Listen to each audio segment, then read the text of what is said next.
All right, today we're going to dive into what sounds like a dusty old legal term, but is actually a kind of financial superpower. It's called holder in due course. And believe me, it's the hidden engine that makes a lot of our commerce, especially with things like checks, actually work without everything grinding to a halt.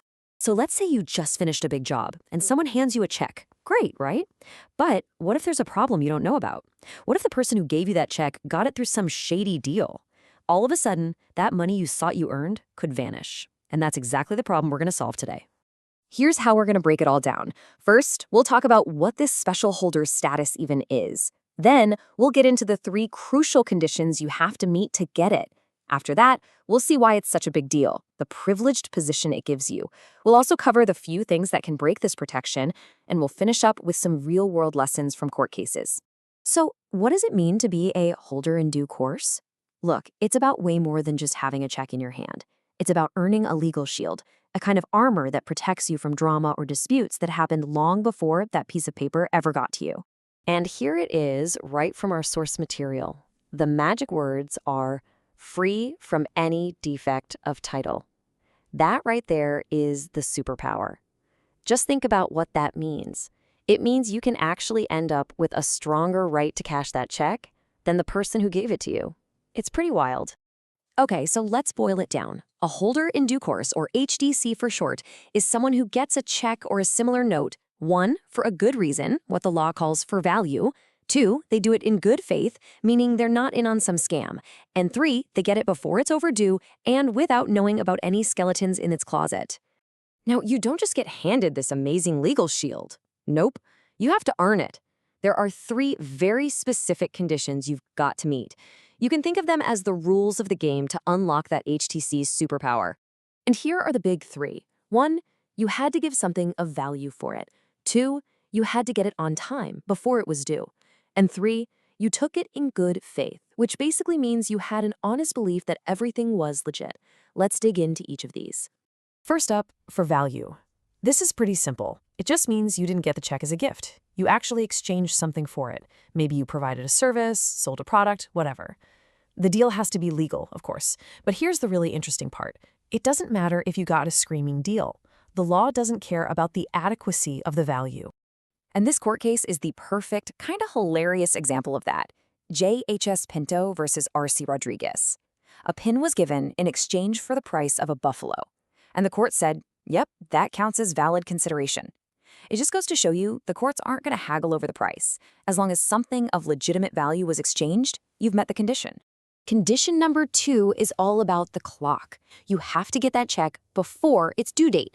If it's post-dated for next month, you need to get it before then. If it's a note that was supposed to be paid last week, alarm bells should be going off. Taking an overdue instrument is a huge red flag. And the courts do not mess around with this one. This old case, Down versus Halling, put it perfectly. It says if you take an overdue instrument, you take it at your own peril. Why? Well, because an instrument that's past due is inherently suspicious. The law basically assumes something's wrong with it. And because of that suspicion, you lose your chance at that special HDC status. And finally, good faith. You can think of this as the honest face test. You have to take the instrument without any good reason to think something's wrong. So if the situation is super sketchy, like someone offers you a $50,000 check for $100, you can't just play dumb. You have to be genuinely unaware of any fraud or theft in the check's past. Okay, so let's say you did it. You jumped through all 3 hoops. You met the conditions. So what? What's the big reward?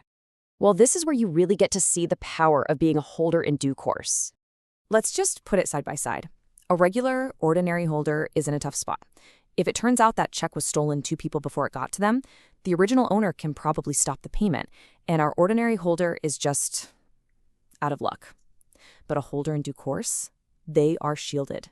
Even if fraud happened earlier in the chain, the HTC can still demand payment, and they'll get it. Their title gets washed clean of those past problems. This quote from our sources just nails it. And HTC has a good title even if the person who gave it to them had a bad one. This legal protection is what greases the wheels of commerce. It's what allows us to accept checks with confidence without needing to hire a private investigator to trace its entire life story.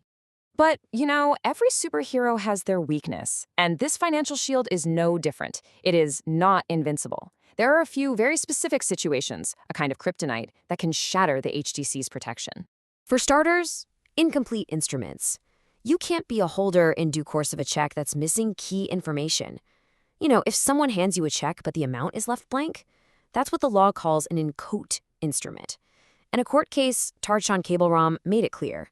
That thing has to be properly filled out before it gets to you if you want any shot at HTC protection. And now for the big one, the ultimate deal breaker, forgery.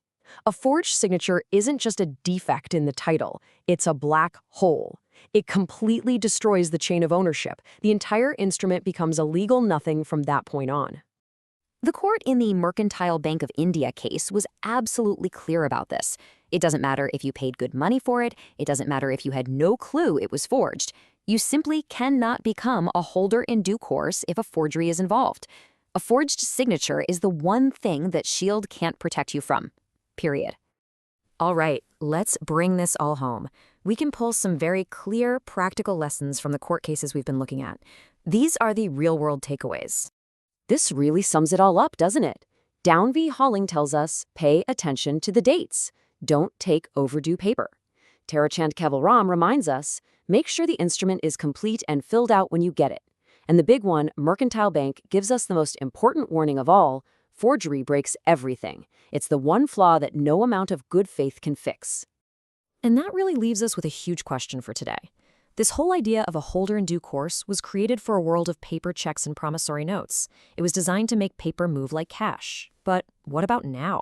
In our world of instant digital payments, of Zelle and Venmo, does this powerful idea of a protected holder still have a place? Or is it a relic of a bygone era? That's something to chew on.